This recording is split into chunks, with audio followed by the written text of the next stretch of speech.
Қыз тәрбиесіне қатысты жігіттердің бір 5 қателігін айтқым келеді. Біріншіден, қызымызға бір құлақ асып, дұрыстап тыңдап үйренейікші. Ер адамдар көбіне бір жасөспірімді жүре тыңдайды, салғырт сөйлеседі.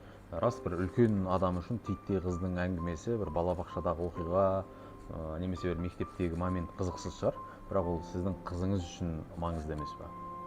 Тыңдау арқылы сізге бәрін айта алатындай сенімін оятыңыз. Ертең қызыңыз бой жеткен кезде сізбен жүрегін ашып бір сырласа алуының басы негізі осы балаң кезіндегі былдыр әңгімелерін бір мән беріп тыңдап, үлкен адамша әңгімелесе алуыңызда жатыр ғой.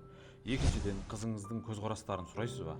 Алдағы демалыста бір қайға барғысы келетінен бастап, болашақта қандай жоғары оқу орнын таңдағысы келетінін, нендей мамандық игергісі келетініне дейін. Бұл бізге не үшін керек? Қызыңыздың арманы не, ойында не бар, нені уайымдайды, әкесі ретінде бәрін білуіміз керек, жігіттер. Үшіншіден, көмектесуге әркез әзір екеніңізді қызыңызға бір сездірте алдыңыз ба? Мысалы, мектепте біреу ренжітсе, міндетті түрде мұғаліміне барып мәнісін біліңіз. Қыз бала ол сіздің ұлыңыз емес. Бұл балалар рас төбелеседі де татуласады. Әлгі ер шекіспей бекіспейді дейтін жылы жаба салуды қызыңызға қолданбаңыз. Сізден қай кезде де қысылмай көмек сұрай аларын біліп жүрердей бір ашық болыңызшы қызыңызға. Төртіншіден, қызыңызды үнемі мақтаңыз, еркелетіңіз, жылы сөздеріңізді аямаңыз, қыдырғанда бір қолынан ұстап жүріңіз. Жігіт адамнан тек бір жылу керек екенін бір кішкентайынан түсініп өссінші. Титтей де болсын бір жетістіктеріне шынайы қуанып құттықтаңыз.